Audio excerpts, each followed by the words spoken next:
Hello everyone, कैसे हैं आप सभी लोग। आशा है कि आप लोग बहुत अच्छे होंगे। आज है 13 अप्रैल और 13 अप्रैल साल 2026 के हरियाणा करंट अफेयर हम लोग इस वीडियो में पढ़ने वाले हैं। अगर आपने अभी तक स्टार आईक्यू यूट्यूब चैनल को सब्सक्राइब नहीं किया है तो प्लीज चैनल को सब्सक्राइब कर लेना, और के साथ साथ इसी नाम से टेलीग्राम चैनल भी है, वहां पे जाके आप लोग जो है ना इस क्लास का पीडीएफ भी ले सकते हैं।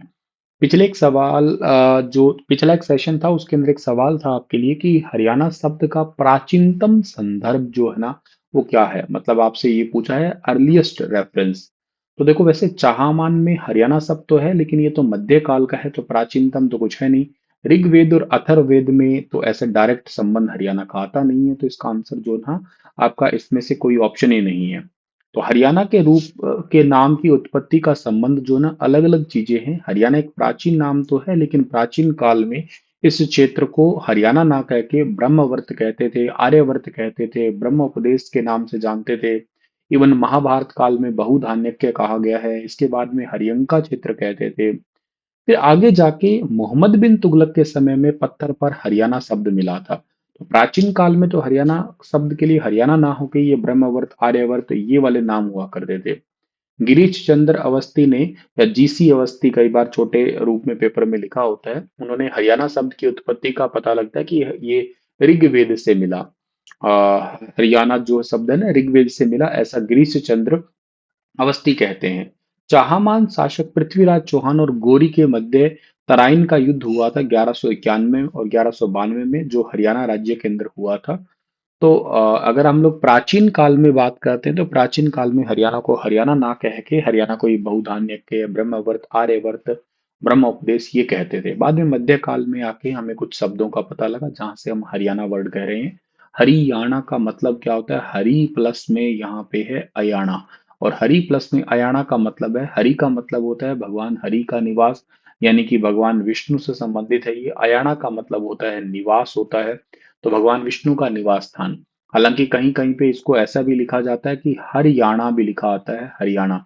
तो हर प्लस में अयाना के बात अगर करते हैं हम लोग, तो हर का मतलब है भगवान शिव जी की बात करते हैं हम लोग, तो वो दुख हरते हैं ऐसा समझिएगा। तो इसमें कभी कभी वो शिव का निवास स्थान भी बोल देते हैं इसे। अगर आप सीईटी मेंस की तैयारी कर रहे हैं तो द्रोणाचार्य नाम का बैच है एप्लीकेशन पे, इस बैच को आप लोग एक्सेस कर सकते हैं। महाराष्ट्र के नागपुर में आयोजित 7वीं national boys and girls junior boxing championship जो 5 से 11 अप्रैल तक हुई थी, उसमें हरियाणा के खिलाड़ी विनय ने किस भार वर्ग में कांस्य पदक जीता? तो विनय ने भार वर्ग में कांस्य पदक जीता है। वो 54 से 57 किलोग्राम भार वर्ग है उस कैटेगरी में। हालांकि 54 किलोग्राम वेट कैटेगरी में इन्होंने जीता, लेकिन ये भार वर्ग की कैटेगरी जो थी ना 54 से 57 किलोग्राम की थी। प्रतियोगिता का नाम था 7वीं national boys and girls junior boxing championship. हुई थी कहाँ पे? नागपुर, महाराष्ट्र में। 5 से 11 अप्रैल तक हुई थी। खिलाड़ी का नाम विनय है, कांस्य पदक जीता है। गांव बुआना लाखू, इसराना उपमंडल, जिला पानीपत के रहने वाले हैं। इसी गांव के एक खिलाड़ी हैं, आपको याद होगा, नवदीप, जो जेवलिन थ्रो के अंदर गोल्ड मेडल उन्होंने जीता था। एक्चुअली वो पैरा ओलंपिक के अंदर मिला, तो वैसे उनको सिल्वर था, लेकिन प्रतिद्वंदी खिलाड़ी जो थे उन्होंने एक जो फ्लैग, बैन फ्लैग था, उसको लहराने के बाद में उनको वो मेडल ट्रांसफर हो गया था।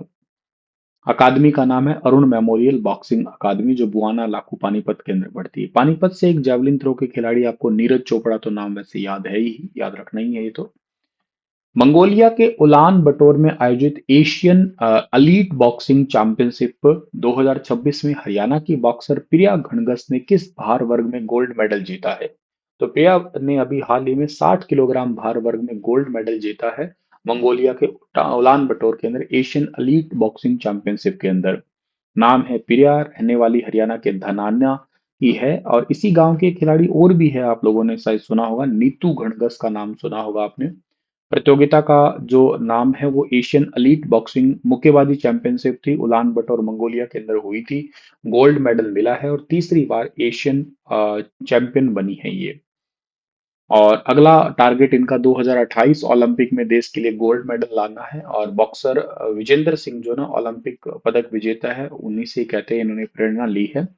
एशियन एलीट चैंपियनशिप में गोल्ड जीतने के साथ क्या होता है, कॉमनवेल्थ गेम और एशियन गेम्स के लिए सिलेक्शन हो जाता है, तो इनका सिलेक्शन भी हो गया है। आपको याद है कि साल 2026 के अंदर कॉमनवेल्थ गेम होने वाले हैं और 2030 के जो कॉमनवेल्थ गेम है वो अपने इंडिया के अंदर ही होंगे। अहमदाबाद जो है ना वहां पे ही होने वाले होंगे आगे। कोच का नाम इनका महावीर है। साल 2016 से अपने करियर की शुरुआत की थी। हरियाणा सरकार के ड्रग फ्री एक्शन प्लान के तहत कॉलेज और विश्वविद्यालयों के आसपास कितने क्षेत्रों को ड्रग फ्री जोन घोषित किया गया है? तो ड्रग फ्री जोन घोषित किया गया है, 500 मीटर के एरिया को ड्रग फ्री जोन घोषित किया गया है। थर्ड वाला ऑप्शन सही रहेगा। उच्चतर शिक्षा विभाग हरियाणा और कॉलेज और यूनिवर्सिटी जो कैंपस है उसको नशा मुक्त बनाना इसका टारगेट है। ड्रग फ्री एक्शन प्लान तैयार किया गया है। इसमें हरियाणा का जो राज्य स्तरीय नार्को कोऑर्डिनेशन सेंटर है उसकी बैठक में दिशा निर्देश दिए गए हैं। जैसे कि कोई एजुकेशन इंस्टीट्यूट है उसके 500 मीटर के दायरे में ड्रग फ्री जोन घोषित किया जाएगा ना। जैसे वैसे जनरली आमतौर पे शराब या कोई नशीले दवाएं पदार्थ वगैरह जो ना ये नहीं बिक पाएंगे। नेक्स्ट है आपके पास में। और एक बात और है, अगर वो पहली बार पकड़े जाते हैं तो कुछ चेतावनी दी जाएगी, काउंसलिंग की जाएगी। दूसरी बार में 2,000 रुपए का फाइन, तीसरी बार में 5,000 रुपए का जुर्माना और अनिवार्य मेडिकल उपचार भी किया जाएगा। और इसके लिए एक योजना भी है जिसका नाम है मुखबिर इनाम योजना भी है। इस नशे की जो कोई सप्लाई करता है या उपयोग की सटीक जानकारी कोई देगा तो उनको 500 से 1,500 रुपए का नगद इनाम मिलेगा और उनका नाम भी उजागर नहीं किया जाएगा। हरियाणा में महिलाओं की सुरक्षा को प्राथमिकता देने के संदर्भ में निम्नलिखित में से कौन सा उद्देश्य इन पहलों का एक मुख्य उद्देश्य है या मुख्य टारगेट है? तो वो है महिलाओं की सुरक्षा और सशक्तिकरण को सुनिश्चित करना। देखो ऐसा है कि हरियाणा सरकार ना ऐसा कह रही है कि महिला सुरक्षा हमारी प्राथमिकता है। हरियाणा में टोटल 33 महिला पुलिस थाने अभी संचालित है, 7 और नए बनाने की बात हो रही है। तो 33 प्लस में 7 और बन जाएंगे तो आने वाले टाइम में 40 हो जाएंगे, बल्कि 40 प्लस करने के लिए सरकार कोशिशों में है। दूर दराज क्षेत्रों में जो तत्काल मदद के लिए 200 महिला सहायता डेस्क सेटअप किए गए हैं। महिला हेल्पलाइन नंबर 1091 और डायल 112 को जोड़ दिया गया है। इसके अलावा दुर्गा शक्ति अभियान के चलते 33 विशेष वाहन तैनात किए गए हैं। अपराध से पीड़ित महिलाओं व बच्चों के लिए कानूनी सहायता है वो भी उपलब्ध करवाई गई है। तो दुर्गा शक्ति वाहिनी जो है ना सार्वजनिक स्थान जैसे स्कूल है, कॉलेज है, बस स्टैंड है, वहां पे मंचलों पर लगाम लगाने के लिए एक विशेष दस्ता है। महिलाओं के खिलाफ अपराधों के मामलों में त्वरित जांच और कानूनी कार्रवाई को सुनिश्चित करने के लिए फास्ट ट्रैक व्यवस्था जो है ना उस पर जोर दी गई है। और के साथ साथ हरियाणा में महिलाओं को आर्थिक रूप से सशक्त बनाने के लिए लखपति दीदी योजना है, जिसमें हरियाणा में 5 लाख महिलाओं को लखपति बनाने का टारगेट है। एक पिंक कैब योजना भी है हरियाणा में। इसमें महिलाओं को आत्मनिर्भर बनाने के लिए जो इलेक्ट्रिक वाहन चलाने की ट्रेनिंग दी जाती है और उसके साथ साथ उनको लोन भी दिया जाता है अगर वो इलेक्ट्रिक अपना व्हीकल लेके आती हैं तो। इसके अलावा हरियाणा में 5 लाख रुपए तक का लोन, क्रेडिट गारंटी समर्थन और 3 साल के लिए ब्याज में छूट मिलती है। और अब तक हरियाणा में स्वयं सहायता समूह पर 4,83,000 से ज्यादा महिलाओं की पहचान और एक 50-20 को लगभग लखपति दीदी बना भी दिया गया है हरियाणा सरकार की तरफ से। हरियाणा के किस जिले की तीरंदाज रिद्धि ने एशिया कप में सिल्वर और कांस्य पदक जीता है? तो रिद्धि रहने वाली हरियाणा के करनाल की तीरंदाज खिलाड़ी रिद्धि ने अभी 22 से 28 मार्च 2026 तक एशिया कप तीरंदाजी प्रतियोगिता में सिल्वर और टीम इवेंट में कांस्य पदक जीता है। इस उपलब्धि के साथ रिद्धि के अंतर्राष्ट्रीय लेवल पर टोटल 14 मेडल हो चुके हैं। आईपीएल के 19वें सीजन में हरियाणा के कितने खिलाड़ी चुने गए हैं? तो आईपीएल के 19वें सीजन में हरियाणा के 9 खिलाड़ी चुने गए हैं और इसमें से 3 ऑलराउंडर है, 2 स्पिनर है, 4 गेंदबाज है। इसमें से यजुवेंद्र चहल है जींद के, राहुल तेवतिया है फरीदाबाद के, वैभव अरोड़ा है अंबाला के।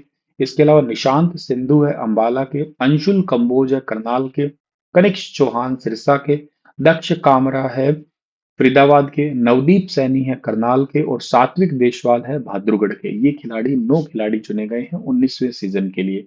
याद करना ज्यादा मुश्किल है नहीं, 19 और 19 का नो ले लेना आप लोग, ठीक है। हरियाणा में राइट टू सर्विस कमीशन ने किस राज्य के साथ ऑटो अपील को अपनाने का एक समझौता किया है? तो त्रिपुरा अपनाएगा हरियाणा के जो एक कमीशन है ऑटो अपील सिस्टम, जिसको आ सिस्टम कहते हैं। 2021 से हरियाणा में ये बहुत अच्छे तरीके से एक्टिव है। अभी रिसेंटली मैंने इसका क्वेश्चन भी पढ़ाया था आप लोगों को। तो Haryana right to service commission ने अपनी अनूठी ऑटो अपील सिस्टम जो समय पर सरकारी सेवा न मिलने पर अपने आप अपील दायर कर देती है, इसको अपनाने के लिए त्रिपुरा सरकार के साथ एक समझौता किया है।